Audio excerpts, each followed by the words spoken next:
O que os novos estudos estão mostrando é que o coração humano é o mais forte gerador biológico de campos elétricos e campos magnéticos no corpo humano.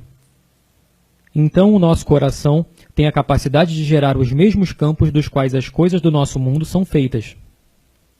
Os nossos próprios livros de física dizem: se você quiser mudar as coisas da realidade, você tem que mudar ou o campo elétrico ou o campo magnético, e há um termo para ambos.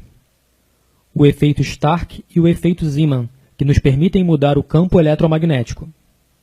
A nossa própria ciência está nos dizendo isso.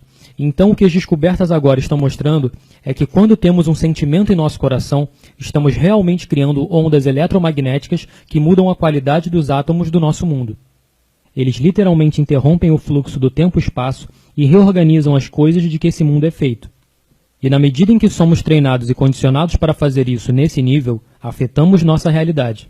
Para algumas pessoas isso é mínimo, para algumas pessoas isso parece milagroso. Alinhar-se a tudo isso, é isso que as tradições antigas sempre disseram. Somos convidados a sentir os sentimentos, dentro do nosso coração, para as coisas que gostaríamos de experimentar em nossas vidas, sentir como se elas já tivessem acontecido, em vez de pedir para que elas aconteçam.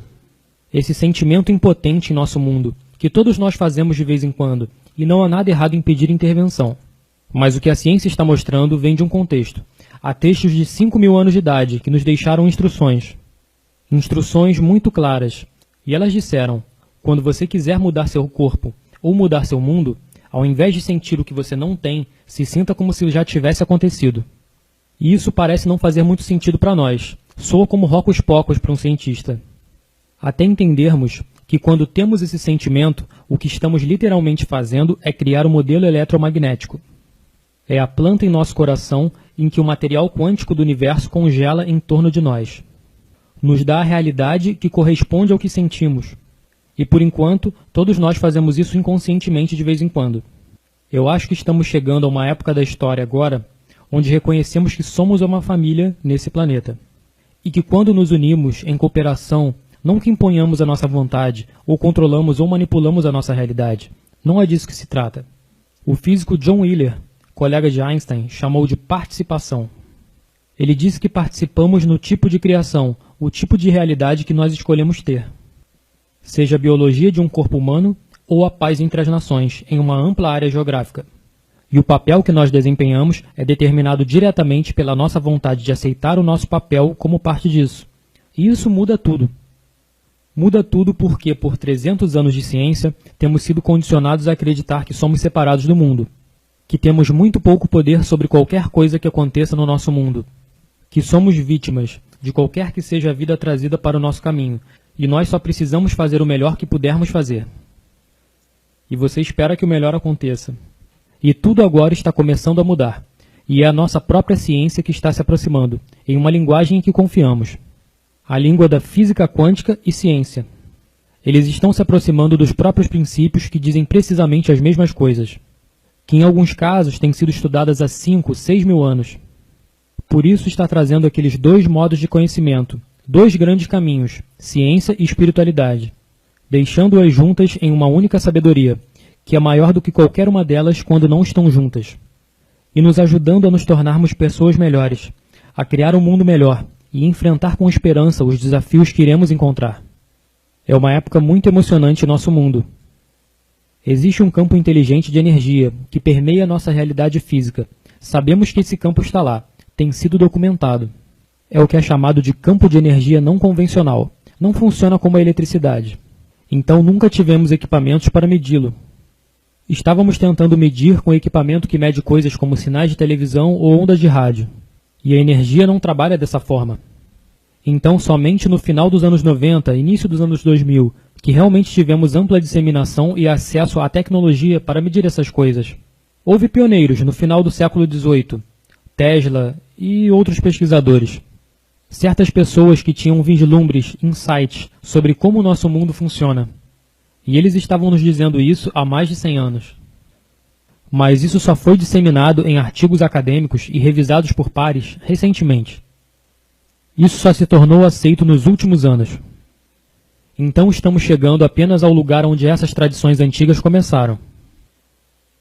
E é aí em que a ciência e a espiritualidade, eu acredito, realmente podem servir uma à outra.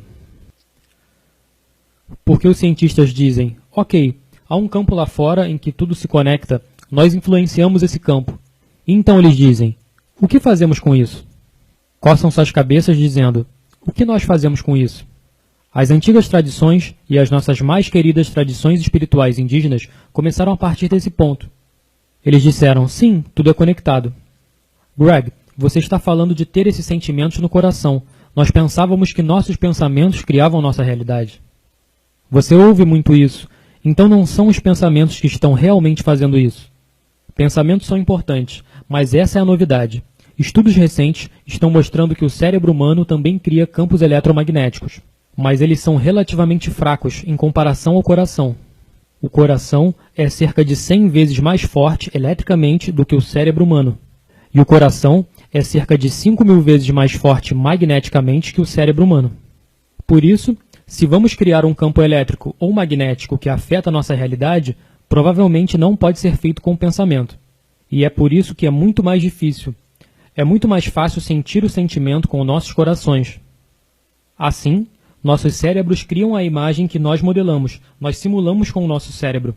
O que é que nós gostaríamos de ver? O que é que gostaríamos de experimentar?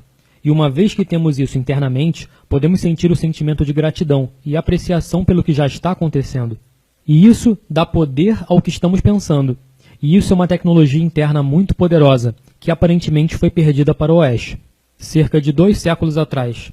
E agora as instruções acabaram de ser encontradas.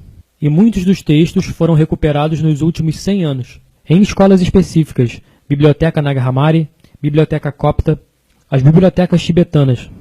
Lá eles preservaram as instruções em seus textos, que nos dizem como o uso é muito poderoso em sua tecnologia. E nossa ciência está recuperando esse atraso com eles. Os cientistas agora estão começando a entender.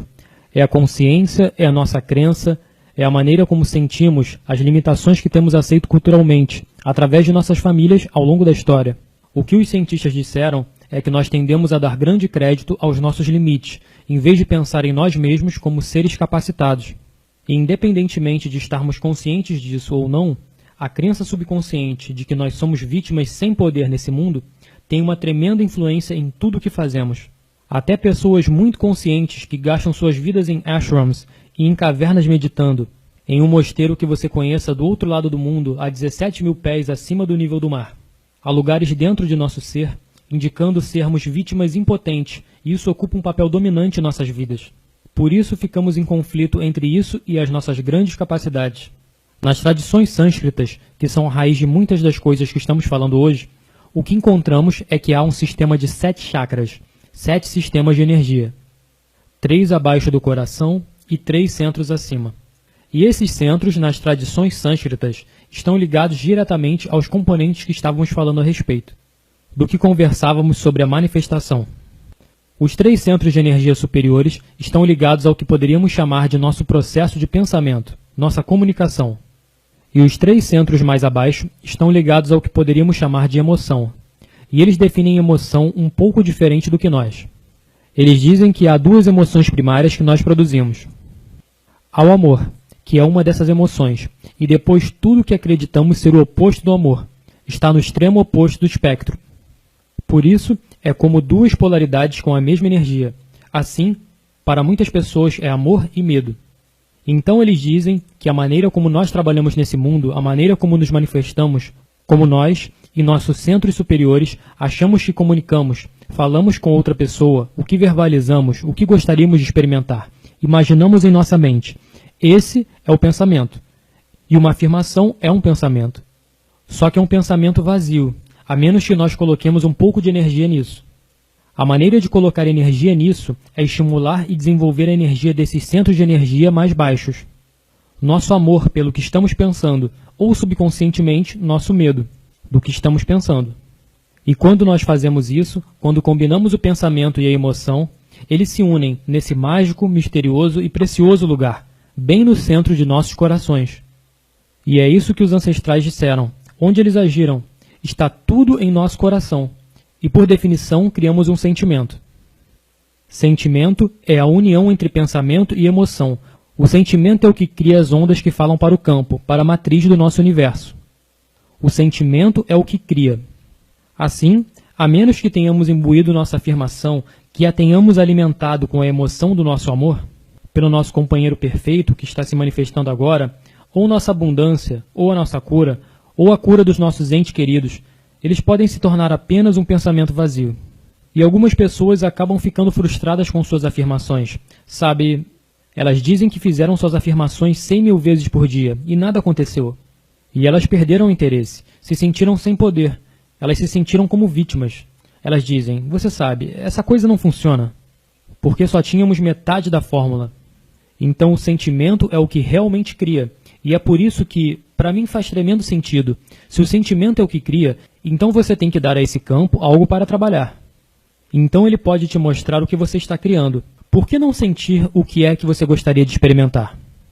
Assim, o campo pode dar isso de volta para você, em vez de sentir as coisas que você não tem, que você não quer, porque esse é o modelo que o campo recebe de volta para você. É algo muito sutil, é uma pequena mudança espiritual, em pensar nos resultados. Em vez de pensar no lugar de falta, alguma coisa muda, então a sensação de que estamos criando fica muito próxima, associada ao que chamamos de crença. Crença e sentimentos ambos ocorrem no coração. Quando você tem uma crença sobre algo que você tem geralmente sentimentos muito fortes sobre essa crença. Você pega alguns dos tópicos mais controversos em nossa sociedade hoje. Aborto, suicídio assistido, você sabe, o direito de morrer, eutanásia. E sempre que você traz esses tópicos, há um monte de sentimentos que circundam as crenças que temos com relação a isso. Então eles estão intimamente relacionados. Então você faz a pergunta, é importante crer? Sim, é importante. No grau que acreditamos ser curados, para esse grau, quando começamos a criar os tipos de padrões em nosso corpo, nosso coração vai enviar os sinais para o nosso cérebro dizendo, esse corpo está curado. Então o cérebro vai inundar o corpo com a química que permitirá a cura. Já vimos isso documentado, medicamente. Então isso acontece dentro de nossos corpos. O mesmo princípio agora está sendo documentado além de nossos corpos. Então o efeito não se limita aos nossos corpos. Esse campo carrega esses efeitos além de nossos corpos no nosso mundo físico. Dessa forma, nós influenciamos. Sim, eu não estou usando a palavra controlar ou manipular. Não estamos impondo a nossa vontade quando influenciamos. Nós temos a capacidade de influenciar o resultado dos eventos em nossas vidas, individual e coletivamente.